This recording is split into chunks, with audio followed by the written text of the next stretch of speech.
you a college student, or are you a working adult thinking about going back to college? Or are you a high school student that has started getting your mind around preparing to go to college? If you're any of those, or if you have a whole totally different scenario, but you're a person that is actually thinking about going to college, you are in the right place. Welcome to my College Success Series. This series is going to spotlight all of the wonderful things, or most of the wonderful things, that you need to know in order to be successful in college. I've worked in the area of education for over 18 years now. In addition to having experience as an educator, I've also had experience as a student. And a lot of times, students don't realize, because their teachers or their professors don't share it with them, that hey, we understand because we've been students as well. So because I've been on both sides of the fence, I've had the opportunity to really hone in on what it takes to make it in college. Okay, so without further ado, I'm gonna jump right in to the nuts and bolts of being successful as a college student. Okay, so let's get started. So if you see me like scanning down for a second, that's just looking at my personal notes to make sure that I don't leave anything out. And this is like the foundation. This is the framework for being successful. Like, these go without saying. Like, these are mandatory. These are essentials to academic success. This is like your introduction video, so I don't want you to be overwhelmed. This is the foundation of being successful, and then we're going to elaborate on these a little bit more in our upcoming future videos of this series. So before school even gets started, there are a few things that you should do in order to prepare for your upcoming semester. So this is after you've already enrolled, by the way, after you've already paid to be admitted into the school. The first thing that you're gonna wanna do, plan to attend an orientation. Orientations are a wonderful way to get acclimated to your new environment. They cover a lot of information in these sessions.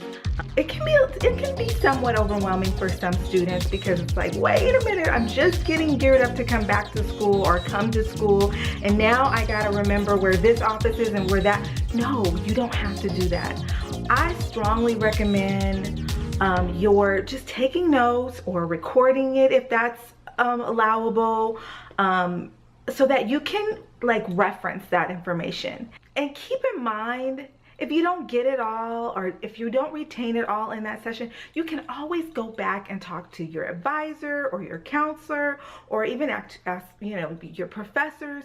Anyone in student services should be able to help you stay familiar with that information, okay? But I strongly recommend it and suggest that you attend that orientation as your first step into being introduced to your campus and getting acclimated and developing an understanding of where you are. I like to compare school, before I go on to the next one, to a relationship, whether it's a boyfriend, a girlfriend, a significant other, a friend, whatever the case being, it's a relationship. And in order to have a good relationship, you need to have a rapport. You need to have an understanding, right? You need to get to know that person, and that person gets to know you. And it doesn't happen overnight necessarily. It's developed, it's cultivated, it's nourished. And sometimes you determine, this isn't the relationship for me. And that might happen for you with school. But anything that you want, any relationship that you really want, that you're vested in, you put a little work and time into. And that familiarity and that developing of comfort. Those are the elements that you will need to apply to being in school. It's a relationship, it's a rapport. And the more comfortable you are about being in school and the relationship that you'll be developing with school, the better student you'll become, okay? So orientation is a great starting point for that. Just developing that wonderful relationship. Okay, so the second one is meet with your advisor, your academic counselor. You may have already done that prior to the orientation, or it might happen after. It depends on the institution, so I don't want to say specifically, and you'll need to talk to your student services and connect with your student services at your school in order to find out more about what we call or reference as the matriculation process. But those are usually the steps that you go through. And typically, if you're a new student, you'll be going to orientation. Keep in mind, you don't have to do that every semester or every school year. The orientation part is usually for first-time students that are re-entering or starting. It's a great starting point, okay? But your advisor, meeting with your advisor should be happening at least every semester, okay? At the least. You might be meeting with them more depending on your needs and the questions you have and the information that you need, okay? Know that that is a great point person. But keep in mind, this is just like a doctor. If you have a doctor and you go to see this doctor for the first time and you're like, I'm not really feeling this. This doctor wasn't what I expected. And then you may give them a chance another time, which I would, which typically you would do, possibly. You have the right, you're entitled to work with people that you feel most comfortable with. And it's not to say that person is a bad person. It's just that different people have different rapports with different people, right? So it's really important because I've found or heard in the past, just talking to students in a professor role, when I'm in a professor role, when they talk about their counselor is so amazing. Like, cause I'm like, I'm a counselor too, it's so funny. But it gives me insight, which I so appreciate. And they'll be like, I went to see my advisor, I went to see my counselor, and I don't know, I'm just not feeling that relationship. It's just not feeling good for me. I don't know, it's just kind of strange. And then as a result, they just stop going altogether. And then as a result, they don't get the information, that vital information that they need. So I'm saying all that to say, you have the right to work with someone that you feel comfortable with. In that same breath, be open-minded. Sometimes you may not hit it off right away. It might take time. Like I referenced with any relationship, it takes time to develop. So I would say give it a try, give it a couple sessions possibly. And then if it's still not working and you feel like it's a threat to your academic success, meaning it's going to stop you from going to academic counseling altogether or advisement altogether, then you might need to consider working with someone else. And you can request another counselor, or you can just see another counselor, depending on your institution. I just want you to have the best experience you can have. That advisor, that counselor is going to go over a lot of the fundamentals with you, meaning the basics, what classes you should take depending on what you want to do, if you want to transfer or if you're staying at that institution, you're working on a specific degree. They're going to tell you what the requirements are, and they're going to share those with you, and they're going to give you probably a sheet that outlines it.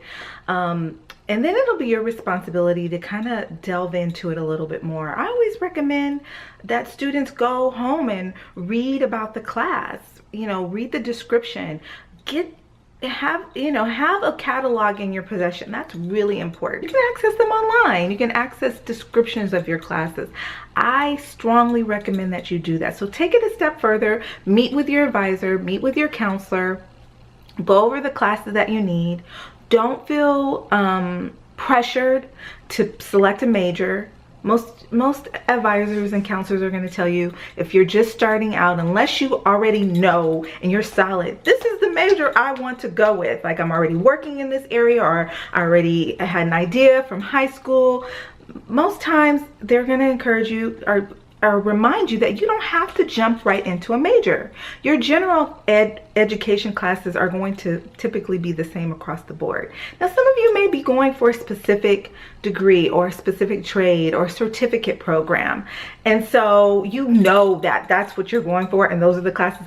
I say jump right into that if that's what you know you want to do. But just keep in mind, if you're not sure and you're a little ambivalent, take your time and focus in on your general ed classes like your English, your math, your science.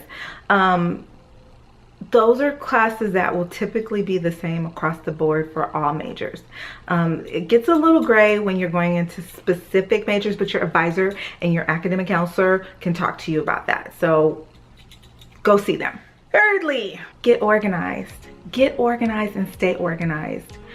Being organized, making sure that you have all your supplies, even going online to look at your syllabus for that particular class or syllabi for your classes can be really helpful in helping you to get familiar, as well as helping you to get situated and get your mind around what you need to have in order to be prepared for this semester, for your upcoming school year or session. So I strongly recommend finding a way to be organized, and we're going to talk about organizational skills in our series. So no worries if you are not organized or if you are just disheveled, it's okay. We're going to be talking about organizational skills. That is one of the fundamentals, being organized and staying organized, okay? Set up some goals. I know you already know this. Create goals. You know, you might want to work with your counselor. In essence, your goals are going to be a reflection of what you want, not what other people want for you. Once you create goals that you desire, intrinsically motivated goals, meaning they come from you, not from external factors. Once you create those goals and commit to them, that is going to be a driving factor in how successful you are in school. We're going to talk about goal setting in the next part of the series, setting and how you can create goals that you can keep. A reminder, we're going to talk more about those specific things that pertain to developing goals and keeping them. The fifth one is go to your classes. I need to like adjust my seat in order to push that one. You have to attend your classes. There's no way around that. Besides the fact that it is a good portion of your grade, it's just a wonderful way to stay connected with your professor. It's a great way to get connected with your classmates. And most importantly, it is essential to you taking notes. There's no way you can learn from your classes if you're not there. You can't learn anything if you don't go to your classes. Sometimes you might have to miss. We know that. So only you know if you have legitimate reasons to miss. Oh, I slept in. I was so tired. Yeah, maybe that even happens sometimes. But overall, you really need to do your best to get to your class. And even if you have a friend or a classmate that takes notes or can take notes for you, it's nothing like you getting the information firsthand yourself. And your professor needs to see you there.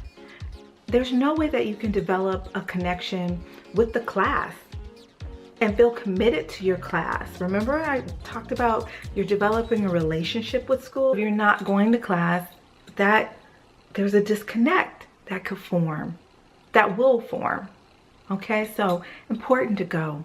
You'll start to feel so much better about your academic experience as you attend. And you may not even like the class, okay? I have to throw that in there. You might not even like that class, but keep in mind you're developing skills that are gonna help you thereafter, that are gonna help you in your other courses, that are gonna help you as a person. Okay, next one, complete your assignments. Go through your syllabus, especially if you know that's a class that you're gonna keep. You know, because sometimes you determine, you have the right, if there are other classes that fit that area or fit the requirements, and you determine before that drop deadline, this isn't a really good fit for me, and make sure you're aware of your drop deadline. So you have to make sure you're looking at schedule of classes because it tells you those specific dates. But if you determine it's just not a good fit, remember, like I said, with the counselor, advisor, or anything like that, you may want to consider other classes, but give it a shot first. Don't jump off the handle too quickly, because then you could easily end up in a worse situation. So make sure you weigh your pros and cons. But we want your experience overall to be favorable, because keep in mind, this is a relationship. So the more favorable the experience, the more committed you are going to be to staying on top of it. So make sure you do your assignments. Make sure you commit that part of your relationship. Commit to that part of your relationship, because the assignments are going to help you to be familiar, get more familiar with the class, and get your points so that you can earn the grades that you deserve. Okay, so it might take you going through your schedule or your syllabus before and putting all your assignments on your calendar, and we'll talk more about that in other parts of this series. Okay, utilize your campus resources. There are a host of resources. I'm not even going to attempt to go through all of them on this video, but there are tons of resources on your campus that are set in place to support you as a student. A lot of times students don't even utilize them. You know, they struggle. Just say for instance, they're having challenges with their writing, and they keep getting like low grades on their papers, and they're like, I don't know what it is. I'm reviewing it, I'm editing it, I'm writing it to the best of my abilities, and I'm still not getting the grades that I want. Most schools have a writing center that can help you write. They can review your papers. They can help you, make edits and revisions and give you input. They have tutors there that can support you. We don't want students to fail. Educators don't want students to fail. Good educators want students to be successful. Like, I love when my students are successful. I want you to be successful. I want you to do a great job. So be aware of your resources. Get familiar with your resources. Utilize your resources. They are there to support you. Your advisor, your counselors, your student support services are there to help you to get familiar. You're not going to know it overnight. It might be even helpful to go and visit the location. So once you get a campus map, or if you go on a tour, and it might be helpful to actually go to those locations and connect with someone there. So be aware, get familiar with your campus resources, and utilize them when you need to. Maintain a balance. Take care of yourself. Like, it's so important that you nurse yourself. We can get so inundated with going to school and wanting to be successful in our classes, and then we completely neglect ourselves. We're staying up late studying. We're tired in the morning. We get to class, we're groggy, we're delirious. No. Try to have a balance and maintain a balance. Eating healthy, exercising, having fun. Yes, I keep it real. I tell my students, have fun too. This weekend, yeah, I know you said you're gonna study. Thumbs up. Spend some time doing the things that you enjoy doing, because guess what? If you do not take that time for yourself, you will find yourself depleted. Your fuel will start to diminish, meaning the inertia that you need to keep going is slowly but surely going to get depleted. Like, I'm getting tired just talking about it. Really, like, you get depleted and you're tired, and then you can't function and you can't focus in your classes. And overall, having that balance so that you are not consistently feeling overwhelmed. You should not be consistently feeling like that. Okay, we want you to have a balance. Identify your study skills. Identify your style. It's not one of those overnight things, and there's no one size fits all with it.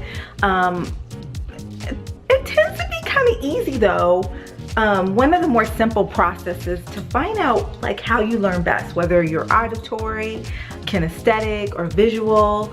And if you click the link down below to the article, it's going to be really helpful. The article for this actual video, there is a link in the article that will allow you to take a free test online, a little assessment on there, and take the assessment, and that will help you to get an idea of how you learn best. So for instance, if you are a visual learner and then you're sitting there listening to tapes because your friend said, hey, I learned, oh my goodness, go on and do Audible, or go on and do the, the audio version of this book in order to learn it, and then you're like, I'm not learning anything. Because it's your friend. It's not the way you learn best. So it's helpful to find out how your learning preference and your learning style in order to start to develop and design a study plan that you can feel comfortable with. Again, when you design that and you start to create that study plan, or the way that you study best, you're gonna perform better. I promise you, I assure you. So, there's this expression, if you stay ready, you won't have to get ready, right? I love that. In essence, what that means to you as a student is always staying proactive. Proactive like you're doing right now, being prepared like you're doing right now, or getting prepared like you're doing right now, is going to make a world of difference and influence how successful you are in school, okay? So you are, again, like I said, you're amazing already, because you've already made that big step towards wanting and desiring to be a better student and be the best student that you can be. So I hope these fundamentals have been helpful to you. I want to share something with you before I conclude. I always tell my students this, and I want to share it with you as well. On the first day of class, I always tell them that start from the top. You start with an A. Everyone has an A in my class the day that they start, and it's up to them to keep it. I love the way that students respond when I say it, like that bling that shows up in their eye. And I love the way I feel when I say it to them. So I'm saying it to you. You are getting started. Today, you have an A. You're passing today. And it's up to you to keep that, okay? If you haven't started school and you're preparing to start school next semester, you already have an A for that class. You're starting with A. It's up to you to keep it. And for those people that are preparing or thinking about embarking on going back to school, there's nothing standing in your way. You already have an A. You're already successful. Say it to yourself. Speak those wonderful things to yourself, and they will manifest. Thanks for watching. I really appreciate you. If you have any questions or any feedback, please comment below, and don't forget to like the video. Thanks for watching. Don't forget to subscribe for weekly episodes.